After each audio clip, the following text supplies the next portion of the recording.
The purpose of today's call is the topic of the benefits of hourly financial planning. I actually started as a fee-only financial planner advisor at an AUM firm that did wealth management, investment management for about 100 families, plus 401k administration and flat fee financial planning. Then I shifted to launching my own firm that only does advice only, so no investment management for any clients, project based, 3 months, three meetings, flat fee. Every household paid the same fee for the same service and process. Now, when clients are kind of coming back to do their annual checkups, like over 80% of them now are like coming back and saying, hey, like we want to continue planning. We want more Cody in our lives, or whatever their reason is. They come back and I've been giving them a discount, not a discount in terms of value, but in terms of I charge every client 75% of the cost the second time they come. So if they paid 6,400 the first time, it's going to be 4,800 the next time. Again, for another 3 month, three meeting process. But what I've realized the past 6 months is that complexity is not defined by dollar amounts or even financial planning areas. In my perspective, I find that a lot of the complexity, at least in my practice, is actually on like behavioral emotional side and just needing more time with people. Some people coming back, I was spending maybe 10 hours with them, others maybe 40 hours. And I started to feel like it was kind of unfair to both parties, to feel like there was an undercharging and an overcharging, or any of that idea of, definitely didn't want that idea of like subsidizing each other. Like we sometimes hear that in our industry. So I wanted to come to a place of valuing my time, valuing their time, setting mutual, like healthy mutual expectations and boundaries for the service I'm providing, and not just how I'm being compensated, but how they're paying me, right? Kind of flipping the script of thinking about it from the client's perspective, not just my perspective as a firm owner. But we do have two special guests that I invited. One is John Abernethy. John Abernethy is a CFP professional. He's the associate financial planner at Sycamore Financial Planning, currently pursuing his master's in financial planning at Kansas State University, which I've heard is like the Harvard of financial planning. So probably learning a ton there, John. And also, you've worked in numerous advisory models over the years, including as a financial advisor at Vanguard. How did you become interested in hourly to begin with? Yeah, so the first firm I ever worked at was fee only, primarily AUM, but kind of service model agnostic and really supportive of however I wanted to work with clients. So I distinctly remember I was driving back from a client meeting one day, listening to the Michael Kitce's podcast, as I'm sure everyone here has, Advisor Success, and I found a podcast with someone named Mark Berg, who I hadn't heard of, just like Cody. And it was fascinating because he was talking about the hourly model, which I'd never been exposed to, hadn't met an hourly planner, didn't even really know that was a thing. And as I was listening to that podcast, it just kind of clicked. Like everything he was saying made sense, all the benefits, all the pros. And from there, I thought, well, I got to reach out to the guy. It sounds interesting. And that's kind of when I got to know Mark and really got to know him over the past couple of years. He's been very generous with his time. He runs, as far as I'm concerned, the largest hourly only planning firm in North America. He just really showed me that hourly, not only does it work, but it can work very well. You can be successful at it, serve a lot of clients that way, impact a lot of lives. So it's been really excellent getting to know him and obviously connecting him with Cody. So yeah, Mark might want to take it from there and talk more about what he's managed to do. But Cody already mentioned his book, A Matter of Time, which I read as well. And again, it's just a treasure trove of knowledge and wisdom. And it's really kind of inspired me to join my current firm, which is an hourly firm, part of the Garrett Planning Network, actually.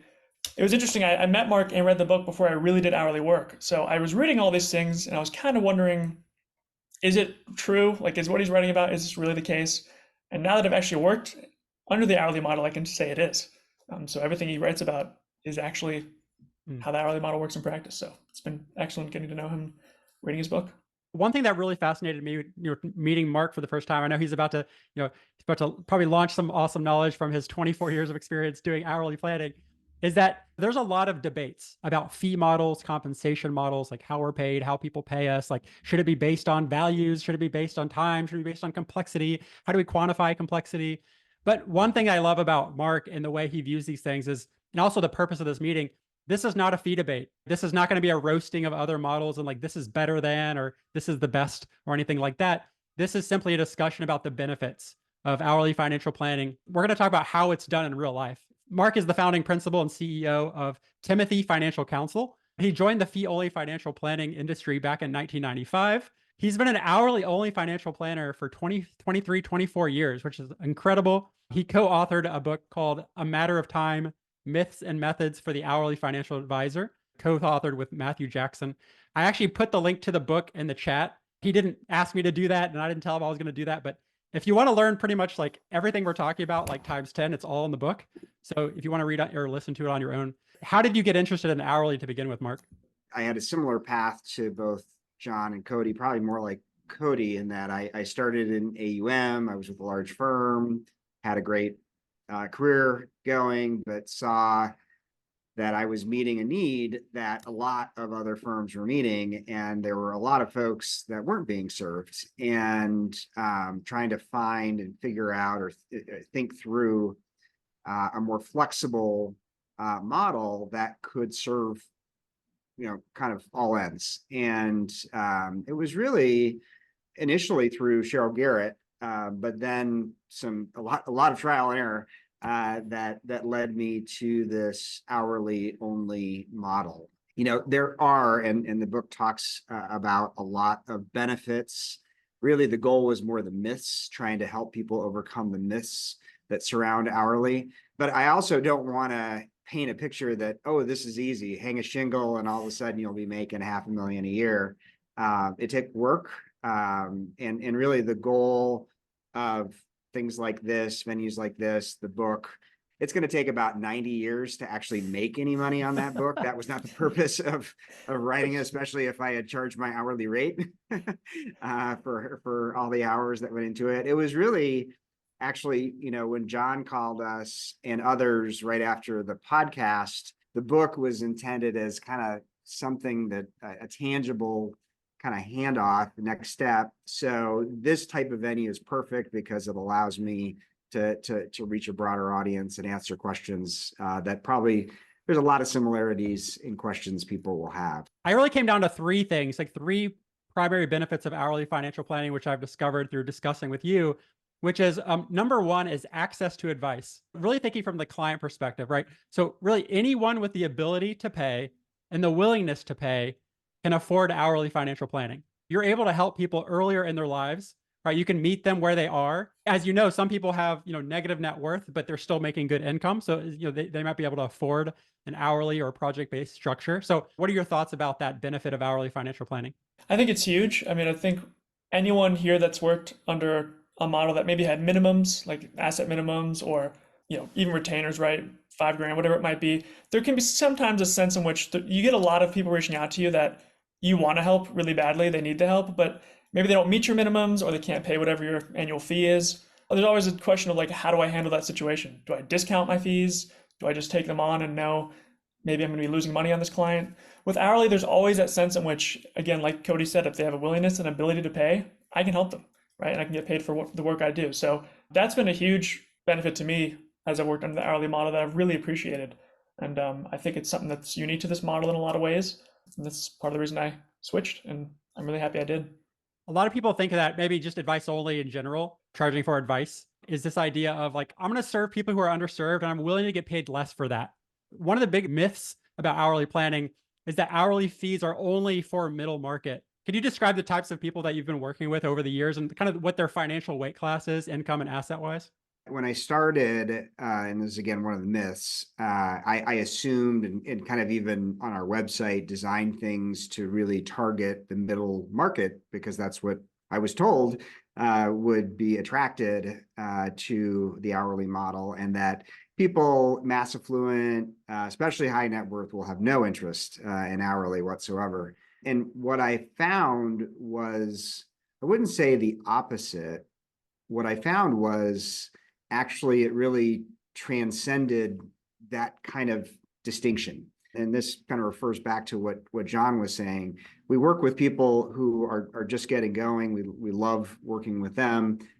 We have clients who are middle income, mass affluent, but we also have very, very successful clients. And if you go on our website, you'll see we distinguish them by levels, level 1, 2, 3, 4, 5. That's a complexity level. It's not a net worth level. There is some translation. Usually, more complex people usually have more stuff. Sometimes it's liquid, sometimes it's illiquid. We don't care. That's the beauty of hourly. But, our clients, in fact, I was just exchanging texts with a friend of mine who's also an advisor, and she's been a great referral source to us over the years. Well, she's also my client. And now we work with her kids. And I love that. I mean, that is, so it's not an exception. It's not like we'll work around to, our model and kind of squeeze them in. It's like, that is who we are. Working with the whole family is wonderful. And so that whole multi-generational they talk about in the press, most firms lose 70% of their clients because they don't want to work with their parents' advisor. I do not see that as part of our future because it so fits what we do, and we're able to work with the whole family. So I think as a result of doing this so long, we have been able to work with more and more complex clients. I work almost exclusively with level 5 clients, and their balance sheets are anywhere from probably 40 million to $500 million. Big clients, lots of complexity, lots of issues, tax, estate, investment, private equity, private credit, you name it, they have it. I love it. It's right in my wheelhouse. We're their trusted advisor. I'll bill a couple hundred hours on one client, and they have no problem with that because that's, they're getting the value, and then the value and the time are directly linked. And yet, like I said, we don't try to just work with level 5s. I actually had a business coach once upon a time that was really pushing me, and I was like, they're so much more profitable, and every hour and blah blah blah. And I'm like, but that's not our mission. That's not what we're trying to accomplish. That's not why I left my old firm.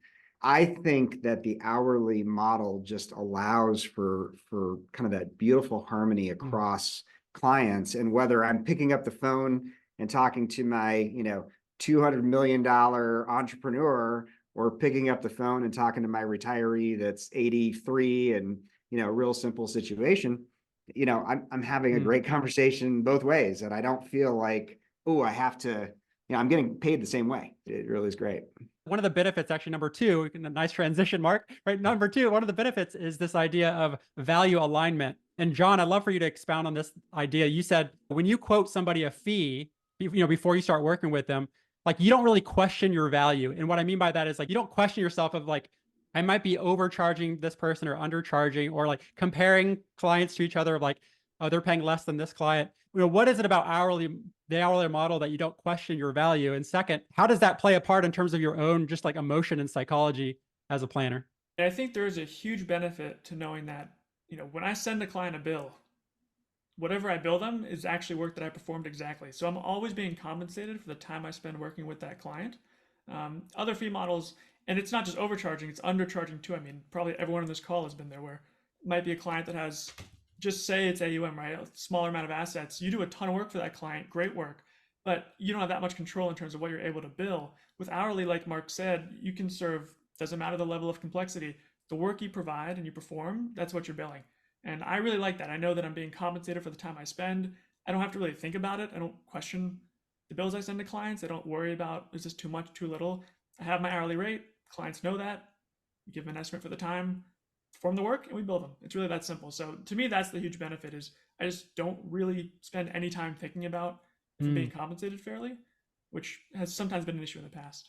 And with that said, I know, Mark, one of the common missteps that hourly, especially people who are like starting off hourly, or maybe even years in, they're still dealing with this kind of the issue, is they might underestimate the time that it takes to do work. Could you talk about kind of that misstep of, first of all, not tracking your time and knowing where the time is going, but why is it that people who kind of go into the hourly model, it's very common to undercharge and underestimate their time? 2/3 to 3/4 of our time in any given year is what we call ongoing work. So people that we have worked with in years past, some for a decade or 2 decades, and we continue to serve them. And I found early on that time is of real value, like real value to our firm. It's obviously of real value to the client. That's why they're emailing, that's why they're calling. So there is that temptation, oh, that was just 10 minutes, or that was just a little time. And we have come to the conclusion, and have been very diligent on that. We tell them our time is our time is our time. It's all we've got.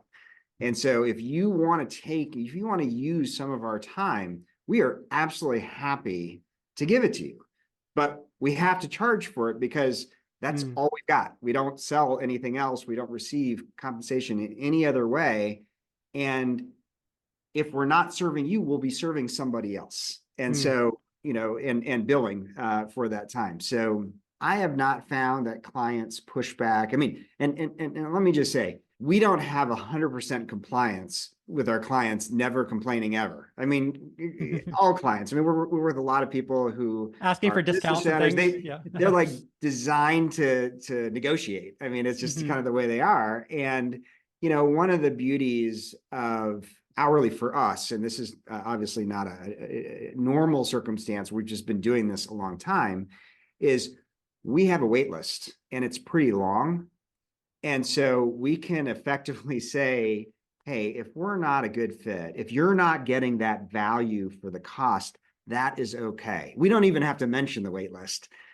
We just say, we feel the freedom. We tell them, if we're not a good fit, please find somebody who is a good fit. If this is not the right model, but this is who we are. And what we find is almost oh, no, sorry, I didn't mean to, imply anything. And then the issue's done, meaning they never bring it up again. So I do encourage, have those conversations, those tough conversations on the front end when they're, Mm. rather than letting it fester, because it's very annoying and it takes time. And not just time, but also emotional energy. One of the biggest barriers, again, it was maybe a limited belief, and it's one of the misconceptions that you mentioned, is this idea that hourly fees discourage existing clients from asking for advice. Could you talk about that misconception of charging for time or having people quote unquote on the clock, that they actually won't ask for the advice that they actually need from you? Well, let me also broaden it to say that reality is not just hourly. That's also AUM, retainer, whatever, meaning when people are about to do something that they know is kind of bad behavior, meaning, yeah, I wonder if my advisor would actually recommend that, they're not going to call. So it's not always just a price issue. There's usually some other issues going on. But I think this goes back to what you said before, Cody, which is the value. We are positioning ourselves, and we have to demonstrate on an everyday basis that we are going to bring value to the conversation. We are going to bring perspective, either validation or ideation, to really help you make a good and complete decision. And what you'll find is there are going to be times in those first few years where you're still building trust, that they're going to not do it. And then you have the conversation. You made this decision. In retrospect, maybe it wasn't the best decision. You've said, how could we avoid that in the future? Mm. And so you're again kind of training them up and say, it would have been a 30-minute call, or it would, you kind of just say it's cost benefit. It's like so obvious when you actually, kind of Right. frame it. So I would say to you, Cody, number one, this is a financial planner issue, not just an hourly issue, meaning, Mhm. all clients aren't Right. perfect in Mhm. contacting their advisor when they really do need advice. But with hourly, again, it's just a function of, if you deliver the value, there's not going to be an issue. I love that you mentioned that idea of it's not just an hourly thing, because in terms of working with project based, where I'm working with you for 3 months, ask all the questions you want. Clients who show a lot of generosity and gratitude, they often apologize.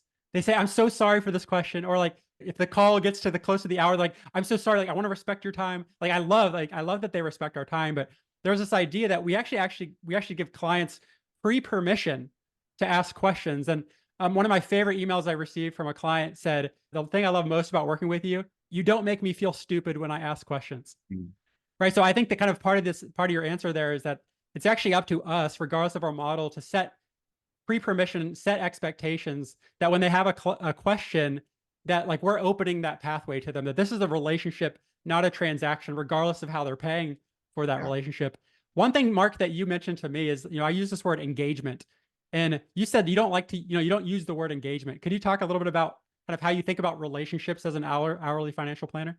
The worst word, which sorry, you've used it a few times, is project. I don't look at clients as a project. I look at clients as my clients. And so I never use the term project-based or anything like that. And I set the expectation, we all set here at our firm, that when they call for the first time and we're talking about our services, we set the expectation that this is a relationship, that we're going to do an initial plan, but that's just step one. And actually we see greater value as we go, as we get to know them better and better, we get their information in better positions so that we can be more efficient with our advice. And so we don't want it to be something that they look at as a pick up, put down. We want them to look at it as we're just ingrained and part of the ebb and flow of life, not a it's April 15th, I need to do my tax return type of relationship. So it's a kind of an event, but that we're here and we're always here and we're always here and available for whatever the issue or the topic that you face. Well, from a compliance standpoint, does your agreement with clients, I won't call it an engagement letter, I'll call it an agreement letter, right? Your agreement letter, a relationship letter with clients, is it like it doesn't have an end, like it's just an ongoing, like never cancel or until cancellation type of agreement? Yeah, we don't resend an engagement letter every year. It has our stated current rates at that time, and then it says in there, subject to whatever the prevailing rate is. And, we send everybody our ADV every year, like you have to do. So it's disclosed and it's all over our website. So we're pretty transparent there. The third benefit of hourly financial planning is business management. Whether you're solo, boutique entrepreneur, like however big your firm is in terms of people working with you, it provides a clear set of internal levers, right? The kind of levers you can pull for running the business efficiently, specifically with time tracking. And John and I, actually, I'll kind of jump to John on this. We talked a little bit about this idea of budgeting.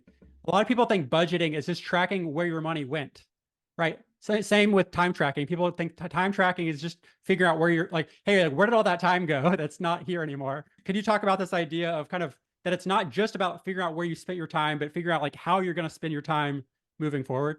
Unless you have that information, you can't really effectively plan ahead, in my opinion. So when you track your time, yes, you know what you spent your time on in the past, but now you can make decisions about how you want to spend your time going forward in terms of what's most effective in terms of accomplishing whatever your own business goals are, right? So, I mean, and it doesn't just apply to financial planning work with clients. We're talking about things like marketing.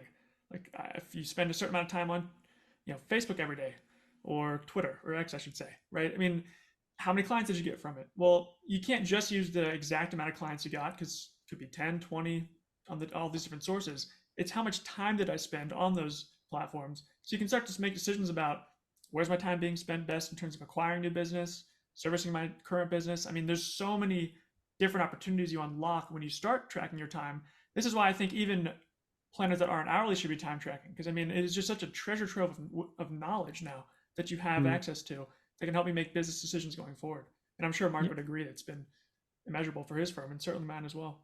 Yeah, it cannot be underestimated, the value behind that. And I would wholeheartedly agree with what John said, that it does not matter what mode you choose to charge.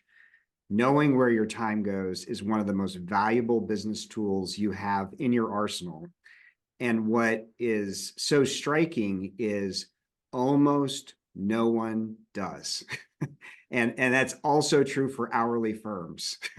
It's I've run into so many that it's almost embarrassing, where I'll say, how do you charge? And even I charge by the hour. I said, okay, so how does that work? Well, I say it's going to take this many hours. And then I'll say, well, do you track that time? And then there's this kind of embarrassed, well, sort of Underestimate. yeah. And well, how do you know if your quote is right? How do you know if you're spending more time or less time, if you're quoting appropriately? Well, you can only know that by actually tracking your time. And then you start to get a good feel and rhythm for your quoting. You've had so many opportunities, so many reps of doing that. So how much time am I spending on non-billable? My first aha was early on in the Timothy world. I got called and asked to be part of a golf outing, and they were paying. It's a really nice club, and I like to golf, and I thought, oh, that'd be great. And then I did the math. 5, 6 hours times my hourly rate. Is it worth, at that time, it was like $1,800. Is it worth $1,800 to get a $150 round of golf with this person during the workday?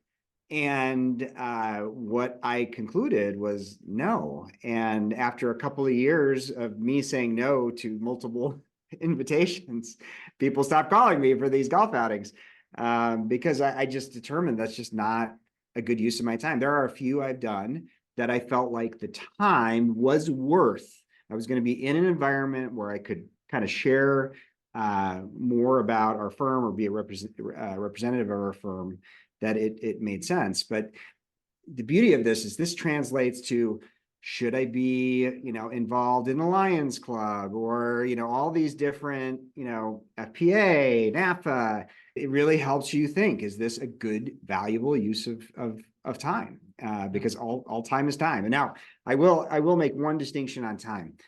I only translate the time per hour during the workday. So basically 8 to 5:30 to me, that's when I do that calculus. I don't look at it like when I'm home or the weekends or any of that sort of thing. I just look at it in a work context. I was talking with my wife, Marissa, about this idea of like, hey, I might go hourly in 2024.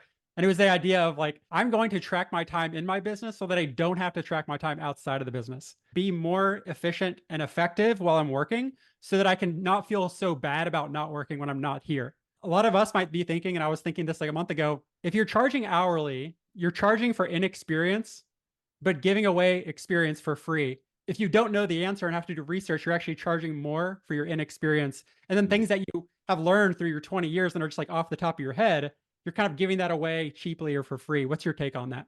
Yeah, I remember that was one of the first statements that was made against me when I was on a panel discussion. I wasn't prepared for it, but I did answer it. And the way I answered it probably wasn't the best answer, but I basically said, well, we all do that at different points. When I was charged, when I was an AUM, and I'd say, oh, that insurance policy, this is back when the estate exemption was $600,000 and they had $1 million policy. Oh, we should put that in an ILET. Well, that just saved their estate hundreds of thousands of dollars. And that was just an off the cuff, what do you recommend?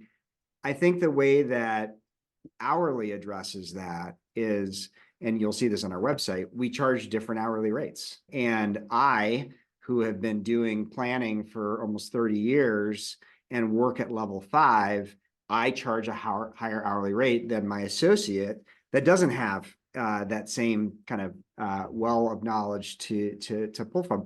Similar to a CPA practice, similar to an estate planning practice, where a senior partner that works on more complex things gets paid at a higher hourly rate than an associate that charges a lower hourly rate but has a lesser knowledge base. So that's really the kind of the gauge that moves. But there's no way. I mean, value-based charging where you say, well, you got $500,000 of value, so I'm going to charge you $10,000 for that 5-minute piece of advice. And what you'll find, I mean, the way we do it here is, I've gotten the question, well, if you are doing original research on an issue and you charge somebody 10 hours to get to that solution for them, and you charge them, and then lo and behold, the next month, somebody new comes with that same issue and you're able to say, oh, here's the answer. It's like, well, that's not fair. Well, from a value cost perspective, that client from the prior month got the value they were looking for, and they were fine with paying the cost. Somebody else is getting the benefit of that the next time around, but that's a continuous cycle. They're going to have something that we've got to learn, and they're hiring you because of what you've seen in the past too. Like everybody's kind of paying for what you've learned from other clients in a way, right? And paying for new learning that they don't want to do them for themselves. Eileen, could you introduce yourself? I'm just delighted to be here. I'm currently the managing director of the Garrett Planning Network, and I've heard Cheryl's name mentioned, and I am just delighted to hear so many people are now, following this mindset and doing this type of business model. For those that don't know, I started in the industry in 2001. I know many of the people on, today's panels and all of this and the members. I had an hourly only company. So I was an RIA under the Garrett model originally. I later merged my firm and then I actually retired. I retired in 2021. But as some of you may know, Cheryl has not been as actively involved in the industry and her voice hasn't been there as strongly. So I'm happy to see the folks here and Cody and Mark and John all leading this charge again. So what's happening now is I came out of retirement just to help continue this business model and make it continue it to be what it was and what it should be. So the model currently is hourly project accessible to all. But as Cody was saying, nobody then is saying these other options can't also be a part of it. It just can't be led with. So for anyone interested in this business model, I think it's phenomenal that we're all talking about it and bringing it back out to where it was. My situation, 40 years in the industry, and I came out of retirement just to make sure this type of option stays available and accessible. It is very much needed. And my last point I just want to make, when I merged, just as Mark said, they could not believe the number of parents, children, brothers, sisters, the number of multi-generational relationships and returning clients were also incorporated into my valuations. So again, kudos to all of you for doing this, following it, Cody, Mark, and John for speaking to it and making sure everyone knows this is a very, very viable business model. I really appreciate you, Eileen, being here. And we're going to probably have a lot more conversations moving forward. Of every model, they say, is it profitable? Is it sustainable? Is it scalable? And what I've seen really is that all models can be, right? But there's a lot of limiting beliefs around each of them. The first question is, how do you estimate the time required before the work begins? For level 1 through 4, and I'm speaking internal language here, but complexity levels that are simple to moderately complex versus 5, which is complex for us. We ask them a series of questions, not dissimilar to what you would normally do, just to kind of build a profile. We then say to them, it sounds like from what you're describing, you're likely a level 3. Level 3, and you can see this on our website, is this range. How does that sound? Okay, sounds good. Okay. Once you are off the wait list, then you will meet with an advisor who will then go from a range to a number. And we're going to be going into kind of further detail into your financial circumstance in order to get to that number. And that really bears itself out from what we talked about earlier, which is we've done this. This is all we do every day. And so just like anything, if you do it with as many reps as you can, as you do, eventually you get pretty darn good at it. And that's really where we're at as a firm, is we're pretty good. Now, we track our time. So we know, are we under, are we over, are we generally under quoting, are we generally over quoting, and we make adjustments accordingly. So it's a constant kind of fine tuning. But if over 80% of the people who come and have an intro call with us move forward, is that kind of the metric you use to kind of know your supply demand level? Yeah, I mean, that's definitely part of it. That's where I started. We could continue to ratchet it up if we wanted to. We kind of slow play it because we really want to stay accessible. But at the same time, it's funny how people will say, I don't think anybody would pay $250 an hour for advice. Well, that's what they're getting with the CPA. That's what they're getting with an attorney. When you ask about attorneys, what are their typical hourly rates for an associate? Now I'm in Chicagoland, so it's maybe a little bit higher, but in the associates, it's the upper 200s, low 300s for an associate. So this is somebody just out of law school, couple of years, some knowledge, but a lot of not, in their 20s, and people don't blink at paying those rates. And yet I find that people value financial advice far more than legal advice. That's kind of our vantage point with pricing. And we started years and years and years ago at 150. We've kind of continued to ratchet up. We're at 350 as our firm rate. Our partners charge 450, and I charge 800 for new clients, which basically tells you I'm not looking for new clients. Do clients pay a retainer for a certain number of hours up front? I guess the way we would maybe distinguish that is an initial plan is a firm quote.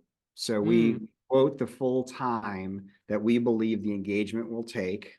And that does not include our meetings, our recommendation, like actual presentation meetings, which are usually 1 or 2 meetings, but the planning work is a set cost. And that's because we haven't built the trust. They don't know us, we don't know them. So we feel like we need to have an identifiable cost on the front end. So we quote that. But then the ongoing work is open billing. And so again, that's where we're trying to establish the cost value that when they finish a review or an update, it's typically half to maybe a third of the original cost, depending on the circumstance. I mean, it's there, and then that just kind of gets them in the regular cycle. And then just to add for reference here, I'm actually switching to hourly, but kind of similar to what Mark said. I'm charging a flat fee for the initial financial planning. Like right now, my pricing, I'm looking at like $76.50 for 3 months, a 3-month planning process. But then ongoing, it's $4.50 an hour with no cap. So I think what Mark's expressing here is that it is hard. Like, if I would have a hard time hiring somebody hourly who I've never worked with before without a cap, because I'd be like, I don't know the value of this quite yet. Like, or I don't know if it's worth 10 hours or 20 hours yet. So I think it's nice that, Mark definitely runs very hourly in terms of structure and time tracking, but he still gives a firm quote for that initial, I won't use the word engagement, that initial financial plan with a client. And then John, do you want to kind of express that from your side? Yeah, we actually function in a very similar way to how Mark approaches this. And I would just also add one benefit of having that initial quote be essentially a flat fee is that most consumers have no idea how long financial planning takes. So they don't even have a sense of how long should this take. And like you said, Cody, and Mark alluded to it, what is even the value of this? So by having that firm initial quote, once you get through that process, we essentially get zero pushback and follow-up reviews, because clients you've already established that trust. So they have a framework now for how long it's going to take. They've seen the value. And so I think that initial firm quote is really important. What are your takes on offering multiple different things and just like giving them a menu of like, hey, you can do AUM or hourly or ongoing? Do you prefer simplicity or do you think it works to do multiple options? Yeah, for me, we prefer simplicity. We only do hourly. And I think you've already identified some of the challenges with retainer. You can work with 20 dentists, and I'll tell you, none of those dentists are like the other dentist. There's no circumstance where everybody is truly the same. There's always differences. And so the hourly flexes with that. So how often do you invoice clients? And do you charge by the minute, every 15 minutes? Like, tell me about the practical application of charging, of actually like billing and invoicing. I think we probably operate just like you do. We charge by the minute, essentially, just for the time we spend with clients. It's that simple. Yeah, and we bill typically once a month for ongoing clients. So work that's done over, and so obviously there's no work, there's no bill. But sometimes we're in the middle of an update. So we'll, when we're finishing, we'll wait until that review is complete before we do things. But if this is just a call, email, whatever, then we'll just do it, clean it up at the end of the month. And then typically at the end of each quarter, like we're really kind of reviewing all of them and really getting kind of cleaning it up. Normal billing practices. Okay. And then initial plans, we do, a traditional format. We do 60% up front. And then we do a final bill with the time once the final meeting is complete. Are there any client profiles or engagements that are not suitable for hourly? If somebody is just looking for investment advice, we won't do it. We won't. We feel planning is really the foundation, and investments are just one of the tools to help towards the plan, to complement the planning.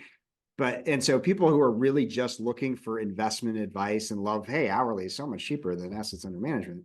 Well, to me, they're losing all the value.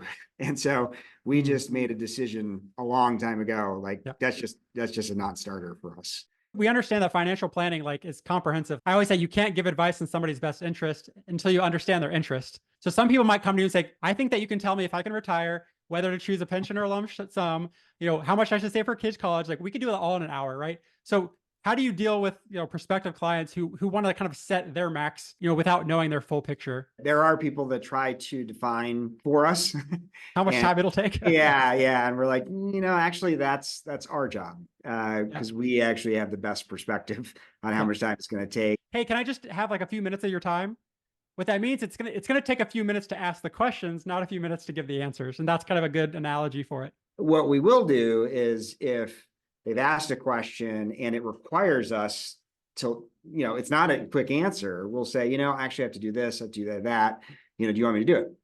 And if they say yes, then okay, they give me permission. If they, I don't know that's that important. Okay, it's more just setting the expectation that it will take time, not how much time it will take. Right. I think that's more of the key, is just to help them understand that, we don't have perfect knowledge. There are things that we need to get up to speed on. Could each of you kind of just give your take on, a lot of states question hourly? First of all, they question the value of financial planning in general, but there are some states that either like cap their hourly fee, or they just don't like the idea. If you were working in like a state registered advisor, how you might work hourly into your constraints. One thing I would just say is a lot of people blame the regulators, but I kind of blame advisors in a sense, because our whole business model for decades has basically revolved around managing assets. So a lot of regulators, they're just not as used to just charging for financial planning. So it's a newer, it's not necessarily a newer model, but it's becoming much more prevalent. So now regulators, I think, are really starting to have to deal with it for the first time in a serious way. I'm not sure necessarily how I would deal with it if I was in one of those states. I believe maybe Utah, I don't know if it still is, was one of the ones that was pretty difficult to work with. I think they set a cap at one point of like $150 an hour, something around there. I'm not sure what the solution is in the short term, but it's definitely something that, I hopefully as we see more and more planners launch hourly firms, they'll start to understand better the model and why it's so important not to cap fees. Well, we have 118 people on the call right now, so maybe if we all just send a letter in together, right? I do think, rather than kind of getting frustrated and giving up, like I think that there's more awareness involved. I know Eileen, you're probably willing to support some of those efforts moving forward. In terms of just communicating the value of what we do is not just based on how much money, it's based on like our time and expertise, and that clients want this. It's not something that we want, it's clients, it's actually helping gain access. We're like right at time, and I want to respect the hour, right, for hourly financial planning discussions. I really appreciate all of you being here, including our awesome panelists, special guests, John, Mark, and also Eileen, for joining us. I hope you all enjoy your day, enjoy your next hour of the day, and start tracking it. All right, take care, everybody. Take care.